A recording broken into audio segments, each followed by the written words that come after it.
Good evening, everyone. So tonight I'm going to tell you about how we created TestDevLab as a globally recognized expert in quality assurance. So what I'm going to speak tonight. First of all, I will introduce a bit more about myself and company, TestDevLab. Then we are going through different lessons, what I learned from creating and scaling company from 0 to 500 employees. And we will also speak about key failures. Sometimes that is the most important topic. And of course, also about some of the key success factors, what I believe that helped us to be successful. And of course, we will have questions and answer sessions where you can ask any questions. And just to let you know, in case there is any specific questions that you don't get opportunity to ask during today's presentation, feel free to just reach me out on LinkedIn and ask it also afterwards. So actually part of those questions when introducing myself, I already answered when Edgar's asking me some of the secret questions, but just quickly, once again, myself, I'm from countryside, from Rundale. Yes, that's the same place where Rundale Palace is. My country home is maybe 1 kilometer away from the Rundale Palace. And we already covered the aspect why I did decide to pursue my career in computer science. But yeah, later on, I went studying in Ventspils University. I completed bachelor's degree there. Afterwards, went to Latvian University, where I completed master's degree. And when it comes to professional career, I started it in State Revenue Service, IT department. Had multiple roles there, but probably for the longest time period, I was head of process automation unit. And in 2007, I moved to Estonia and later to Sweden to work for Skype. Skype, of course, that time was one of the best known companies and one of the best startups that, if not in the world, then at least in the region, was most recognizable one. And in 2011, together with Andres, we co-founded TestDevLab, which will be the topic today that I'm going to talk about. And another interesting fun fact, Andres, with Andres, I met already in Ventspils University. We studied there together. Afterwards, we both studied in Latvian University. Afterwards, we both worked in State Revenue Service. And afterwards, we both worked together in Skype. And together we came up with the idea to create TestDevLab in 2011. So that's about myself and about TestDevLab. As those who don't know, we are 10 years in business, so founded back in 2011. At the moment, we are almost exactly 500 employees across 7 physical offices. What we do, we offer different quality assurance services like manual testing, automated tests, audio video quality testing, performance load testing, you name it, different quality assurance services, as well as we do have different innovative testing laboratories, as well as our own products that we have developed for testing. And clients who use our services or products range from various startups to many Fortune 500 companies. And one fact that we are quite proud of is that products that every day we are testing are used by more than 4.5 billion people every day. So pretty much what we test covers most of the world population. You can probably guess what products those are that we test. Moving on, how it all started. Idea was born back in 2011. That was the time when Microsoft acquired Skype. And that was a time when quite many of Skype employees got quite generous bonuses or different stocks were vested. So it was a perfect environment when a lot of Skype employees created their own ventures, created their own startups. And that idea resonated also with myself and Andres. So we started slowly chatting, initially as a joke, but then already a bit more serious. And it ended up that we just did jump in a car, went to Latvia to company registration, and on 30th of November 2011, we founded TestDevLab. And one question that we are getting asked quite frequently, why did we choose to focus only on quality assurance? In my mind, there are a couple of key reasons why we did it. So number one, we understand quality assurance quite well. Myself, Andres, as a co-founders, that's something we did in Skype as well as in previous jobs. And that's something that we know from A to Z, in and out. And that's quite important that the founders know the domain of the service that we're offering very well. Number two, I definitely do believe that being best at one thing is much better than being average at everything. It's much easier for us to pitch as a service that we're offering. We can go in way more deep explaining how we can add value, why it's needed, and it's much better to excel at one thing than being average at many ones. And from business-wise, testing contracts typically are long-lasting engagements. So if you get a good client, you're pretty much settled for many years. Some of our clients that we had 10 or 9 years ago are still rolling on and continues. That's just an example how good that business opportunity can be in testing. Another important point why we did select testing is that we have observed that companies frequently are reluctant to outsource core development because of many reasons, but they are quite open to outsource testing. And that's another aspect why we did decide that to focus on quality assurance. Once we have decided what to do, we had to start doing something. And in the beginning, it's no secret that we didn't have any business plan, nor we had any specific strategy or goals in mind. But most important thing is that we had the right feelings that this is the right move, there is an opportunity, and there is a need for testing, for excellent testing services. Maybe one interesting fact that we still don't have those plans, strategies, those goals even after 10 years. Right. Moving on, another thing that's quite important and what we learned during the Skype and especially different culture values that Skype had still resonates within TestDevLab even today. And in my mind, these are the most important ones that I put on this slide. So number one, trusting employees and avoiding micromanagement. That's something Skype did quite well.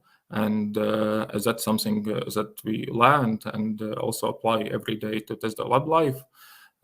Giving accountability to somebody who wants to take accountability, allowing people to fail, learn, and eventually succeed.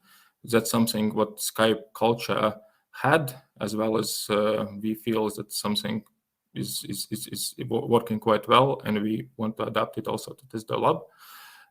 In Skype also, they had very great internal culture and memorable events. That's something also resonated with us quite well.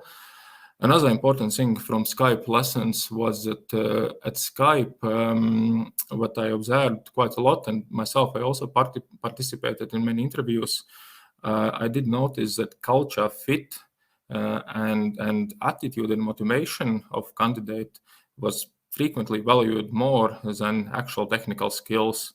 And that's kind of reality also these days. We take important aspect when we select candidates, even at TestDevLab. Nowadays, we take quite a lot look at what is the culture fit and attitude and motivation of a person, not necessarily primary technical skills. And another interesting fact about Skype was branded merchandise. In Skype, it was not exaggerating, maybe every second week, everybody got either some new T-shirts, jackets, mugs, or anything else. And I do believe that, first of all, it's an excellent PR to company. And second of all, it also boosts morale to everybody who work there. So I think they did it quite well. Not to mention many other facts like excellent work conditions, office spaces, and learning opportunities and growth opportunities. So all in all, I do believe Skype was a great school for myself. Also Andres, which taught us a lot that we are applying now also to TestDevLab everyday life. Right, next. Once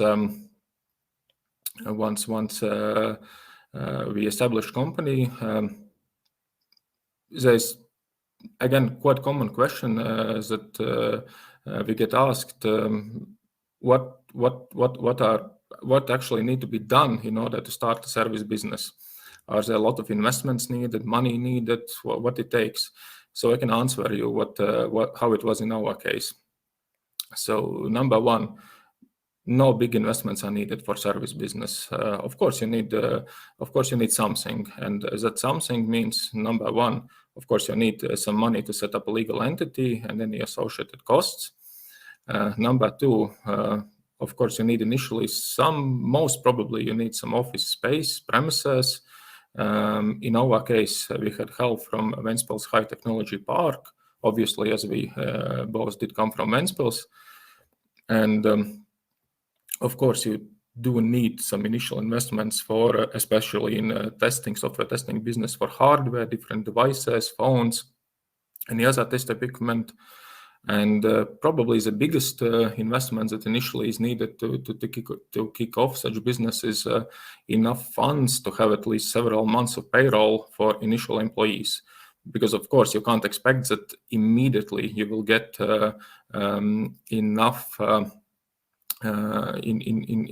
revenue to cover all the salary costs and operational costs. So at least for couple of months, you need to have some investments and some money in the bank to cover that. But that's pretty much it, and that's how it was also in our case.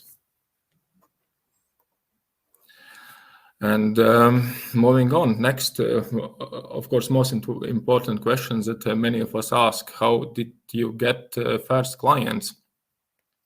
And in my mind, there were absolutely just one most important success factor.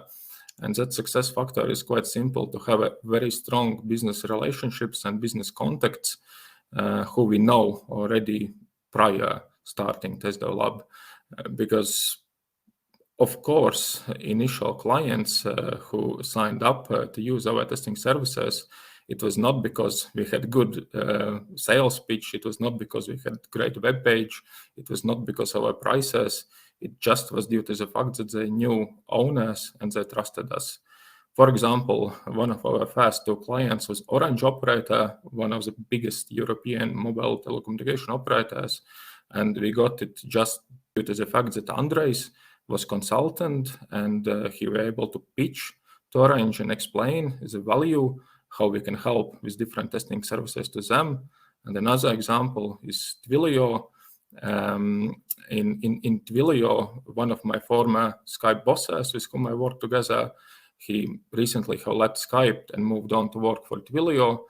And it was easy to set up initial business conversation with him.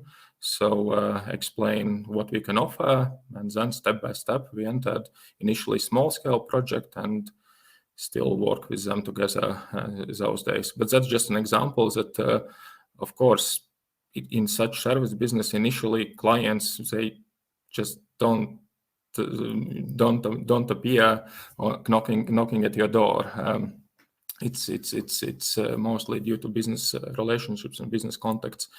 And clients like Orange and Twilio, probably at the moment we have quite many also just due to those business connections, maybe former Skype colleagues, Orange colleagues, or anyone else who we know and met in the past. That has resulted in quite many partnerships with TestDevLab. Okay, moving on. Now that we have great clients, there's already money in bank account. So what's next? Probably some nice shiny car. Not yet. So what TestDevLab did when initial money already was when we got already initial revenue from the clients. So we did three things. Number one, we decided to invest, and where we invested in R&D and value-added products and laboratories. I also believe that just service business, it's not sustainable in the long term. For us to be different and also to add value to our customers, we need to have something more just as a testing service. So we invested to create audio and video testing laboratory. We invested to create network emulation laboratory where we can simulate various network conditions in our laboratory, like 3G, 4G, different network handovers, network interruptions. We have dedicated laboratory where we can test battery usage, which means that we can test up to perfect precision how much mobile application is impacting battery life. For specific phones, be it iPhone, be it Android. We have another laboratory where we can emulate GPS. Essentially, we could emulate within our office premises, like if you are in Japan, moving around, driving in a taxi, which is quite cool thing. We also invested in building our own software products, like for example, Loadero, which is a product for load and performance testing, which itself has already many customers that are using that. And the reason, once again, why we decided to make this investment, this makes us different comparing to many other software test companies. It helps us to pitch better, we can explain our value better, and it helps us to secure more and more clients who decide to partner with us in software testing aspect. So that's number one. Number two, of course, there had to be significant investment in marketing, sales, and PR. Just to give you examples of a couple of our customers that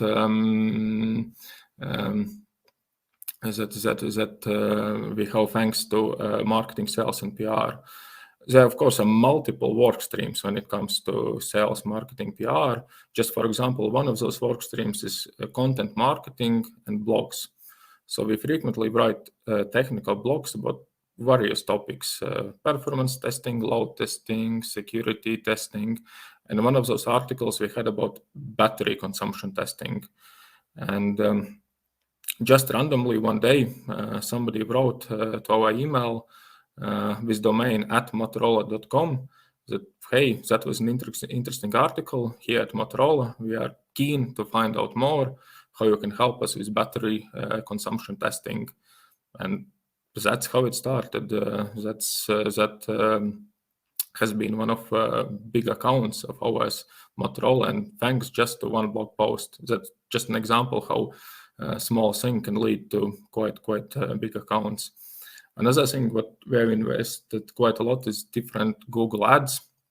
We tried and experimented with many strategies, how to create those ads, where to target them, what to do, and it was so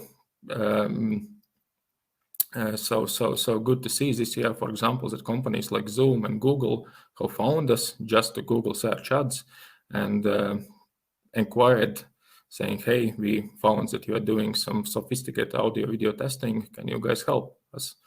So that's quite good. So we keep investing quite a lot in marketing, sales, and PR.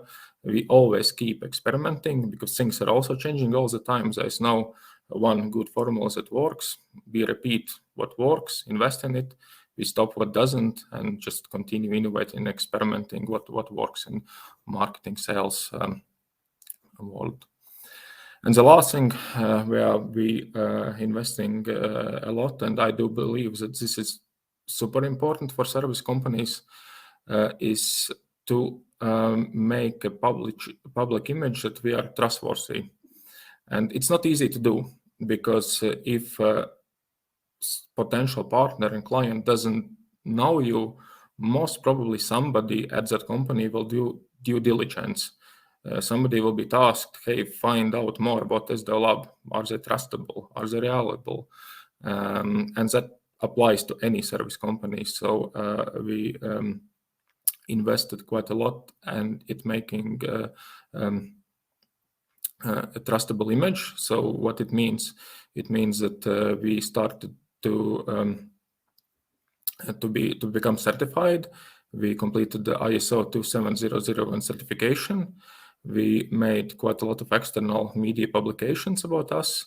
We made not ourselves, but we created opportunities. There's quite a lot of independent and verifiable reviews and references found about our company. And of course, it's very important that there's always up-to-date, relevant content in all the social networks that we have, web page, and any other places on the internet where information about us can be found.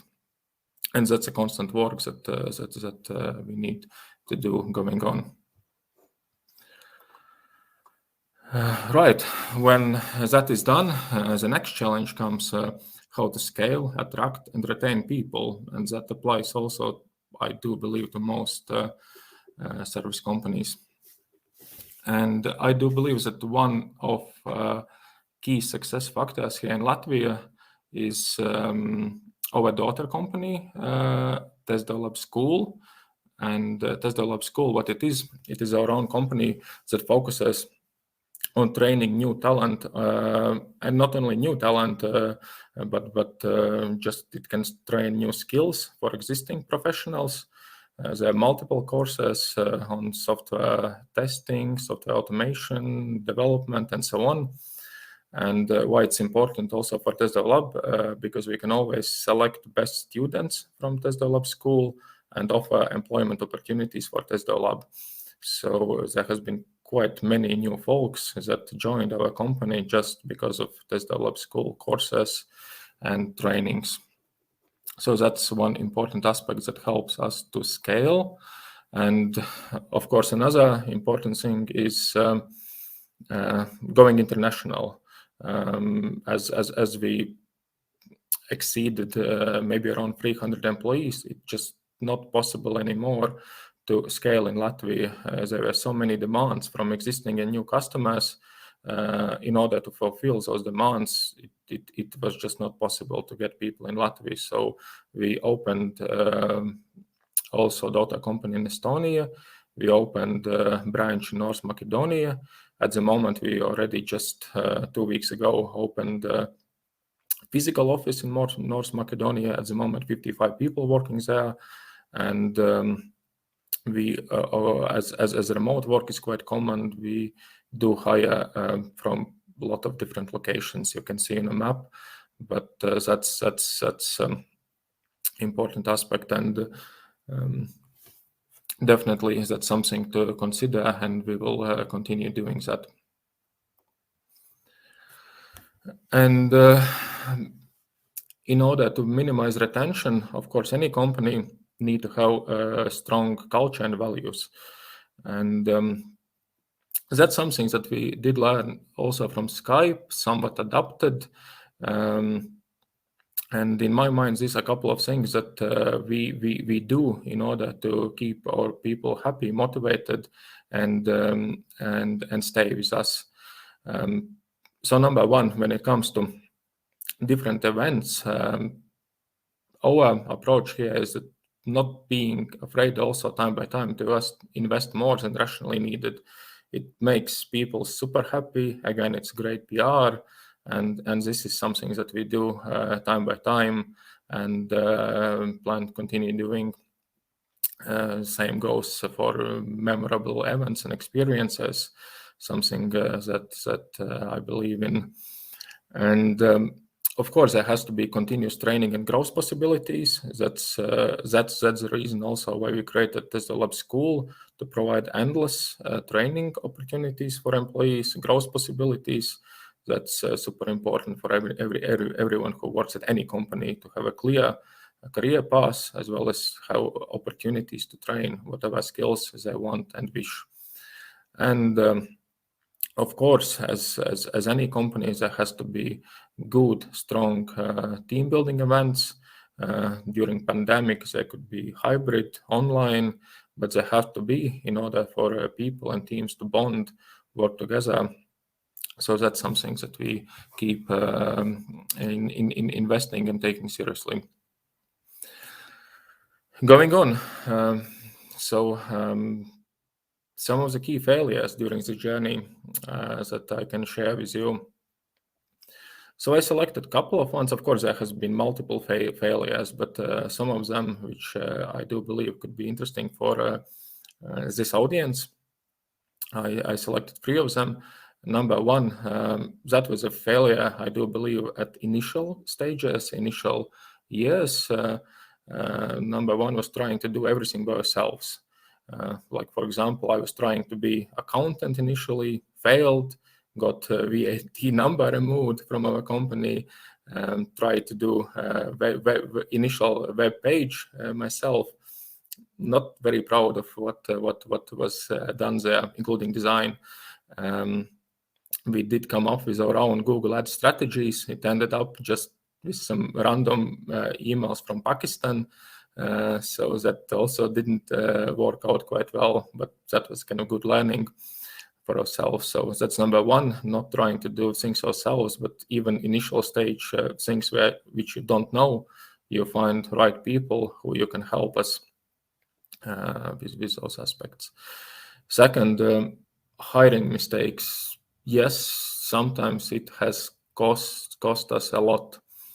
Even whole client and account, if especially in service business, just one wrong person, one wrong hire can ruin whole relationship with customer. It can easily be maybe customer where you have 10, 15 or 20 people working, and just one wrong hire can essentially you can lose a client by having wrong person there. We have had these cases as well, so that's a kind of harsh learning. So we try to improve our hiring process based on that. And another learning that we had is not taking on every project. Again, that was probably the mistake in initial years, and I have seen that many service companies have this mistake, that they're eager just to sign any possible contract, especially when they just started. And we also had to pay way more having some accounts, and actually we got revenues from them.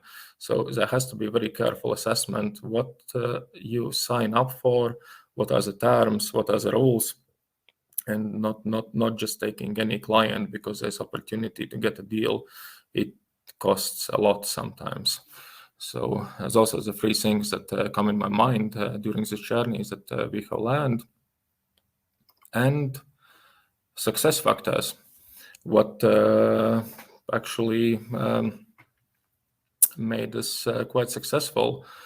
I do believe that one important aspect what allows TestDevLab to be successful is that we are just 2 owners, myself and Andres, and we can make decisions super fast.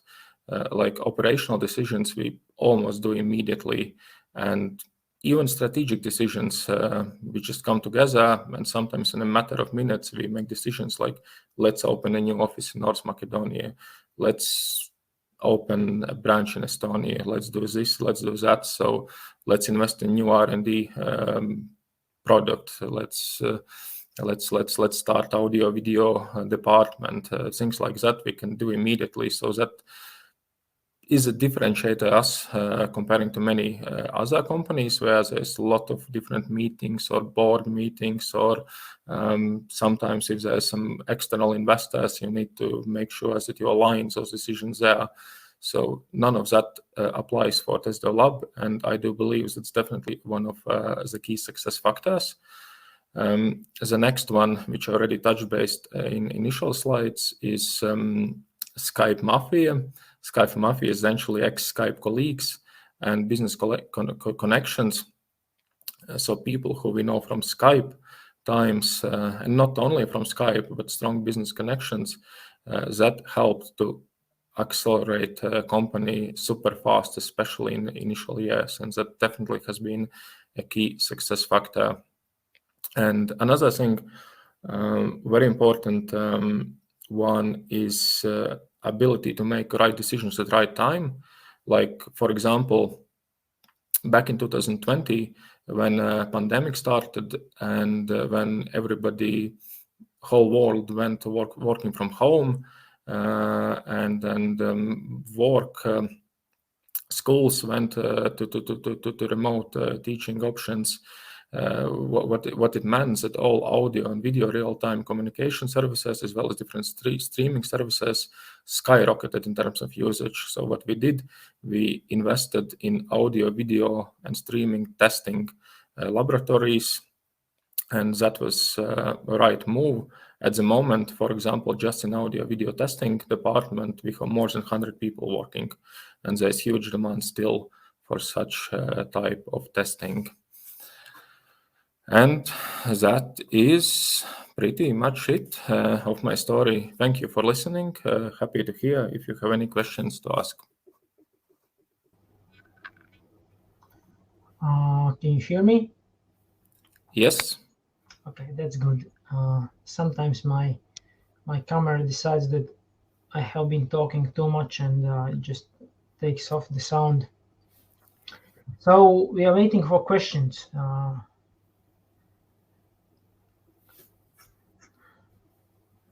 I wanted to ask you something by myself. Did my internet, was the internet okay during? Yeah, everything was smooth.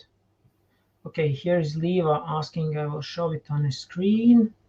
You mentioned that a wrong hire can cost you a client. How many clients did you lose because of other reasons? Please share the reasons, if any.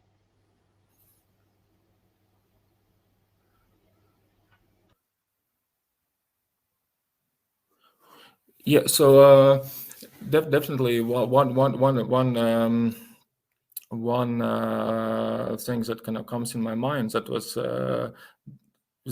due to the wrong hire, and just I can kind of explain a bit more. That was the situation where person was not being honest to the client with actual state of quality situation for the product, and of course that's quite serious thing, and that actually ended up us losing a client.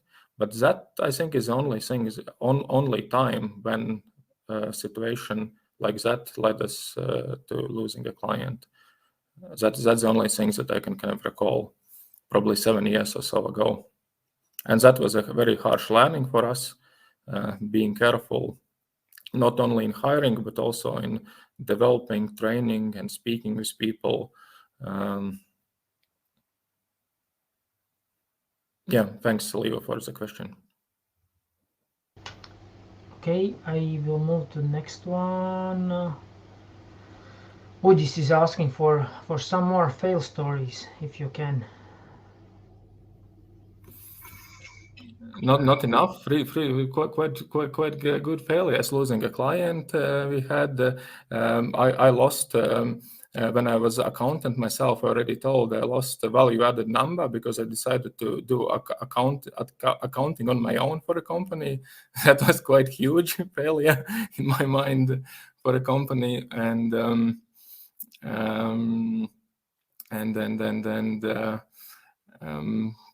there has been kind of tons of small failures, a lot of wrong investments, a lot of wasteful conferences. But I wouldn't call those failures, those are learnings. In any business, sometimes you have to invest in a lot of different things, which many of them become useless maybe, but one thing kind of end up being good, and then you succeed. But can you give one more specific fail example, just that Udis can sleep at night? Yeah. So yeah, I know Udis quite well. Udis, I promise I will come up with some good example. I will share with you later. But let me also think about something. Let's move on to the other questions, and maybe something else will come in my mind. Some other good failures that we had. Okay, next one, Nicola is asking what soft skills you think are important to progress as a professional and leader.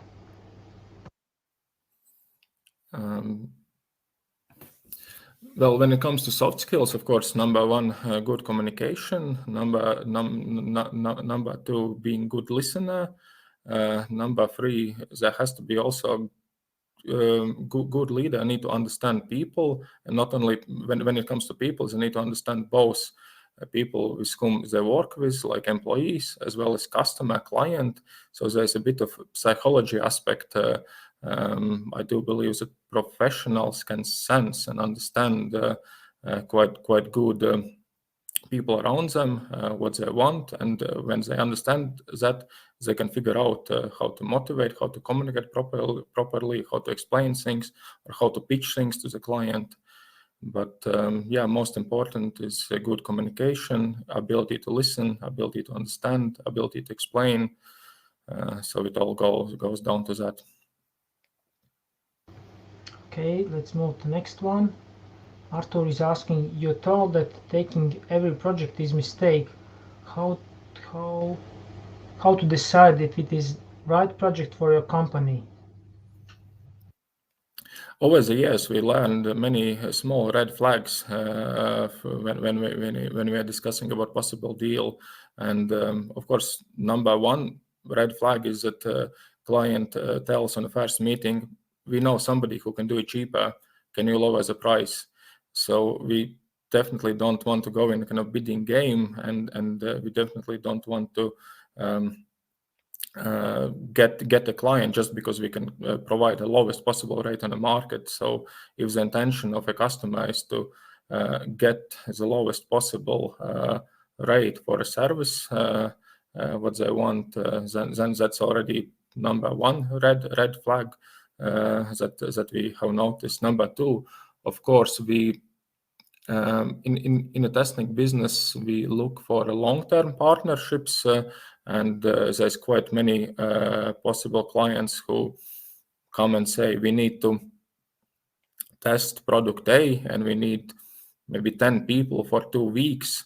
On one hand, it sounds like a possible good opportunity, but business-wise, it means for us somewhere getting 10 full-time employees for 2 weeks, maybe taking them out from existing clients, doing some testing, and then afterwards, we don't know what to do with them. So we also look what is a long-term engagement of that specific customer. Do we will our full-time employees have all the time something to do? So there's multiple factors that we factor in, and not to mention that sometimes those projects also need to be motivating for our employees. There's not kind of no definite examples that comes up in my mind, but we need to make sure that those testing projects are challenging, interesting, and there's also growth possibilities for them. So there's multiple factors to consider there. Thank you. Let's go to next one. Pete is asking, the map showed Brazil, Kazakhstan, I assume, Spain, etc. What are your tips to keep remote offices connected to the business, to keep correct practices, same values, the culture, or would you let them develop their own style? No. Yeah, no, that's a good question. Thank you. And I do believe that one good example was North Macedonian office that we opened just 2 weeks ago or a week ago. Time goes fast. And definitely answer to that is that we would want culture, practices, and values to be same across all offices. How do we achieve that? Well, we definitely encourage frequent travel if a situation allows, meaning that also just an example in our case when it was opening North Macedonia, quite a lot from our company went to office opening, management, myself, Andres, people from office management, people from HR, And that's actually small thing, but it's quite important that the people mingle together. We had many meetings. We in the same time we explain how we work, what is our values, what is culture, and those things had to repeat all the time. Not to mention that we have quite many virtual meetings and events together. It's like an ongoing process, but definitely it makes sense to keep core company practices and values the same across offices. There could, of course, be some finesses which are culture related, as every location is different, but key company values and practices, of course, have to be the same. Let's go to next one. Rita is asking, how would you describe an average TestDevLab employee? Amazing. Thank you, Rita, for the question. It's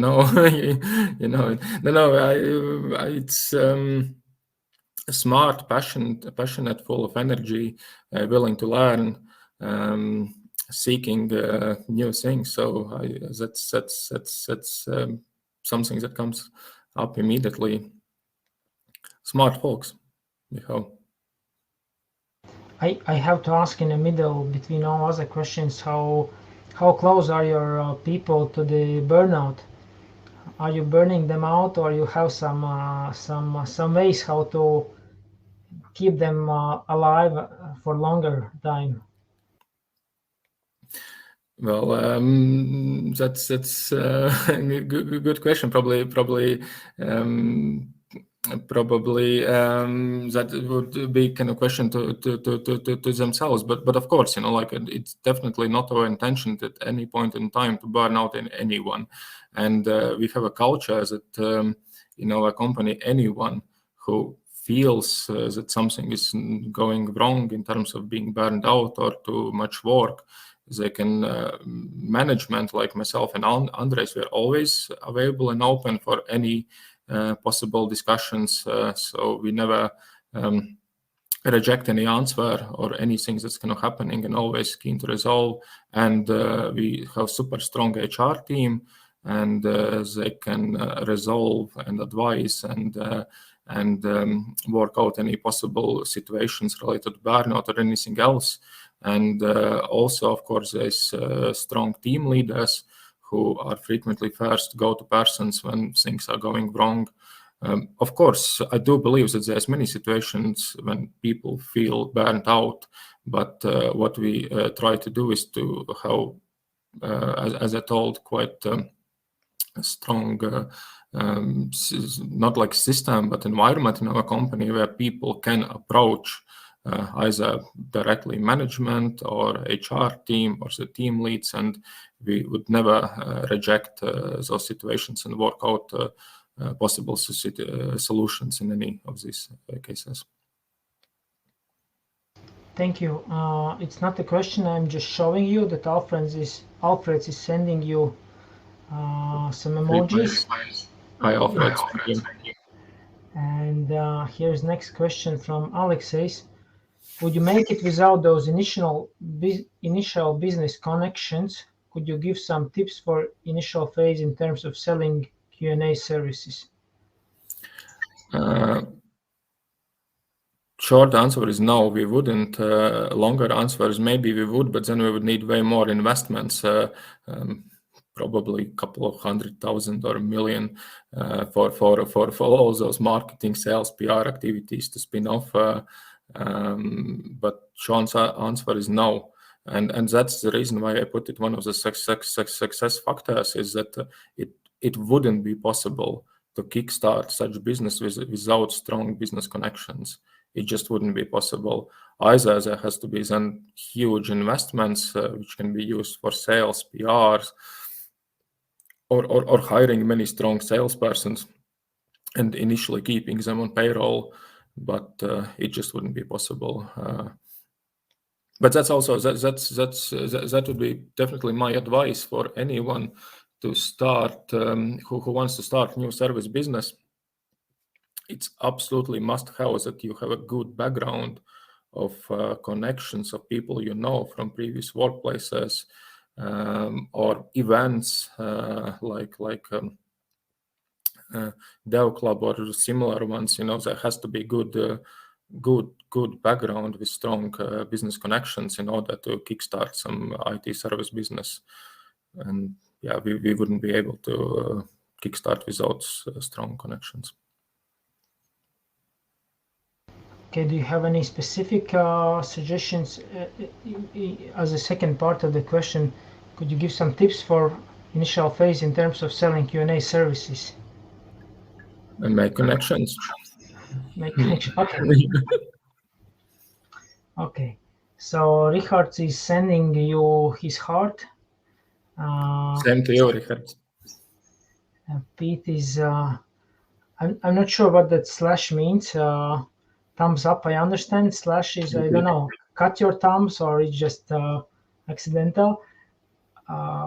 Okay, Everett is asking, do you know who is TestDevLab top competitors? Before you answer, this time we are kind of spending a lot of time on questions and answers, but I think these are good, and probably this is the best part of online event. If there are questions, then it's nice to answer. So those who are impatient to wait when Igors will speak, as soon as we answer all the questions, but not later than at 12 tonight. Okay, you please, yeah, Ervins, you can answer. Yeah, thanks, Everett, for a question. Yeah, I like to believe that there is always two types of competitors. One type of competitors are somebody who competes for employees, and that's mostly all local IT companies here in Latvia. But of course, second competitor is somebody who tries to compete for business opportunities for clients. And when it comes for clients, I can tell you honestly, it has been maybe one or two times when we have run into together with some competitor and trying to bid on the same possible testing project, but it has been quite rare thing. But to answer more specifically, there are quite many strong testing companies worldwide. Here in our neighbor country, Estonia, it's Testlio, for example. There are quite big quite big companies around the world like UTest and many others. So that's not a unique companies that we have, and there's quite many across the region and across the world. And many of them are doing great things. Also innovating, coming up with some solutions. Some of them are focusing on crowd testing that we don't do. Not saying it's right or wrong. Some of them are focusing on making access to online devices, like creating up different device farms where you can connect to and use them. So there's different ways how to do it. Thank you. Next question is from Richard. What's the best way we employees can help TestDevLab grow and become stronger? Well, first of all, is doing an excellent job, but it's not joking, because the longer answer to that is that and that has been also one of the growth success factors for us. Very frequently, when some customers with whom we work with, when they see a great performance, they come back to us, frequently to management, and say, for example, hey, Richard is doing fantastic job. We actually have another team here in our company who needs different testing solutions and services. Can you help with that as well? So, and that has been also one of the, I would say, one of, not like the biggest, but one of the key success factors that has helped us to grow.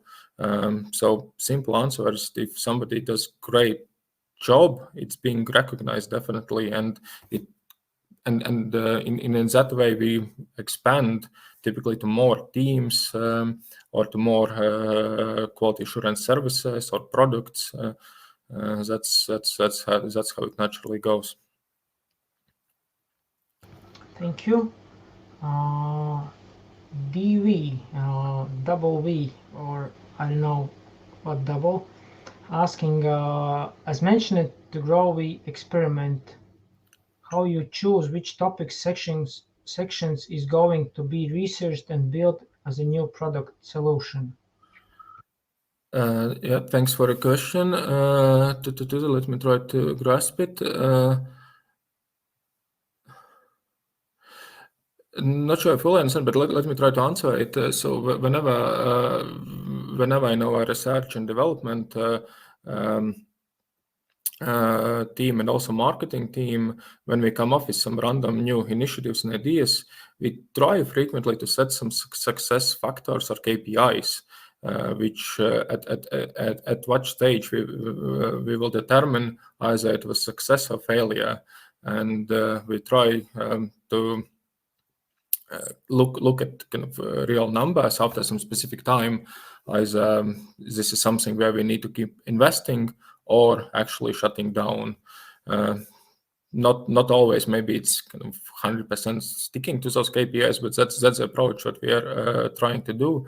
Set goals, set KPIs, measure, was it a worthwhile investment? If not, close down, try something else. If yes, maybe double down on investments and do even more of that. Example was, which I mentioned before, audio video testing, which skyrocketed, and we continue investing huge investments there. And there has been also examples which haven't really worked out as that great. Thank you. I'm switching to next one. Nikolai is asking, if you wouldn't start company, where could you be now? Probably Skype, Microsoft. Actually, there's also interesting story when I remember I was living in Sweden, and that's the time when I was about to quit Skype just to focus fully on TestDevLab, and I remember that none of my family members understood the decision, because that was excellent job with super high compensation, bonuses, and whatever not. It was one of probably dream jobs, and kind of quitting it and entering completely new territory and trying to succeed at service business probably for somebody wouldn't sound like a super wise move.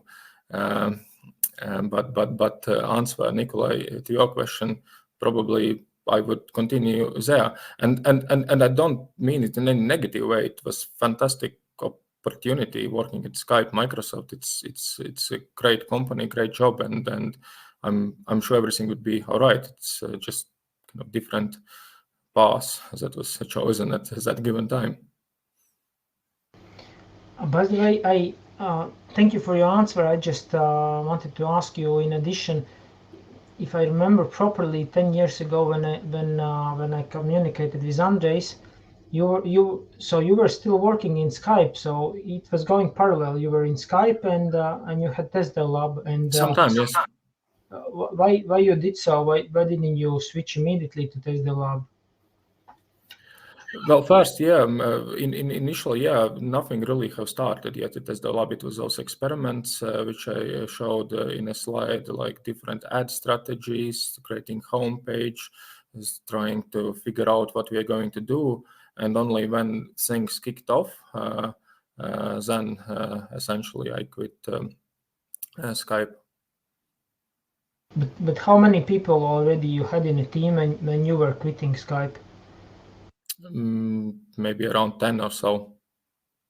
So it's quite pretty early, yeah. Mm-hmm. Okay. Next question is from Ginta. Probably it's the last one tonight. Where are you planning to open a new office next? Most probably it will be either, well, physical office, it will be Estonia, but actual new location, most probably it will be either Lithuania, most probably, because that's kind of one of our kind of small goals is to in Baltic countries, at least Latvia, Estonia, Lithuania, to have a both legal entity as well as a physical office in all Baltic states, and to attract talent from all three countries. So most probably, again, we will kind of settle within Estonia and Lithuania as the next ones. Can't promise, but that's likely outcome. What do you mean with having office without having physical office? Yeah, maybe somehow wrongly kind of explained it, but there are kind of two stages. One is to open a legal entity, like, for example, Estonia is a good example at the moment. We do have a legal entity which allows us to properly form a job contract, pay salary, have health insurances, all benefits. So it allows us to operate, but we don't have there yet a physical office, which means that everybody is working from home. At the moment, of course, it's somewhat acceptable because anyway, most of the people are working from home. There is no such big need for office, but things will change hopefully sometime soon. That's why we already in advance try figuring out and setting up those office spaces. And in testing business, office space is not needed only because a place for somebody to work, but we need a place to store all the test equipment, phones, in some cases some laboratories, inventory, or have a hub where some shipments can come in from local stores. So it's just not that. But yeah, one is legal entity, and second is a physical office. So that's maybe clarification I had to make before. I have one more question from me, but probably it's too long, so maybe I should leave it for different time. Just asking, but you don't have to answer. I would be really interested to understand about pricing. How do you decide how much to charge from client? And probably this is too big one. So you don't have to answer now, but if you want, you can. Or you skip. No, it's probably would be kind of not correct to give kind of exact prices, but we do have base prices for different services, be it manual testing or be it automation testing or be it security or load testing or audio video quality testing. So we do have a price sheet for those services, and that's quite firm and doesn't really change. Of course, sometimes we somewhat change the price depending on length of the contract or scope. If some customer takes, let's say, 25 people and there's kind of huge scope, and there's some discounts potentially applied, but more or less there's kind of fixed prices for different types of services, and they don't really change much. Yeah, I meant more, but I will tell what I meant, but you can skip it and we can go forward. I meant rather if I would decide to go in a service business, then the first thing to come. Of course, when I have price sheet, then it's already simple. But how do you figure those numbers? What you put in the price sheet? That's I think. For those who want to start business, this is a big deal. How much to charge? Yeah, no, but that's those typical rates are publicly available information, and anyone can find at least average rates in different regions, or even go to some Upwork.com where a lot of companies as well as freelancers are publishing their prices from different geographical locations. At least for anyone who starts completely new service businesses, they could just, let's say, Google up or go to Upwork or similar sites, and they get a sense of what are consulting prices in that specific region where they're working, and then they can try just to figure out, do they want to provide more premium service and charge more? Do they want to be kind of an average level, or do they want to beat the prices? So that's of course up to specific strategy what some service company decides to choose. but finding prices, that's typically not big secret, as more or less those prices are known. Thank you. Yeah, thank you for answer. So here is not a question, but encouragement everybody to give feedback about Ervin's talk. So my surname is not correct there. That's fine. That's just a link. That's not your surname. Yeah, it's fine. Sorry for mistake. Okay, I will not solve it right now because form. Okay, no worries. I just making sure that it's the right kind of link. Okay, I show next question, and meanwhile I test to be sure. Okay, here is last question, and this is the last for Ervins tonight. What book can you recommend on leadership? I don't think any book will kind of give an answer. Not like an answer, but I don't think that leadership can be kind of taught by book. It can be taught by practicing, and maybe kind of definitely my best advice would be to work alongside with somebody who is great on project management, leadership, learn from them, look at mistakes, trying to practice yourself. But that's at least in kind of my experience, that's something that would definitely work best in those situations. I'm here. I'm just checking out. Okay, forum works. We have even 17 responses already. Since you didn't suggest any book, I will use my chance. I suggest book called How to Talk with Your Kids That They Listen and Listen That They Talk. It is a book about kids, but so far, what I have learned from that book, it's for everyone. Probably that's goes together with what you shared previously about business, about soft skills, that be able to listen and explain. Okay, thank you very much. I'm not completely prepared tonight. I have some gift for you, but I just can't show it now. No worries. But yeah, Edgar, once again, thanks for inviting, thanks for the opportunity, and thanks everyone for listening in, and thank you for all the questions. As I told, in case there's any specific things that you want to ask afterwards, reach out to myself on LinkedIn. Happy to help or answer or point any specific direction if anyone wants. So I'm sure you can find me easily on LinkedIn. And that's all. Thank you.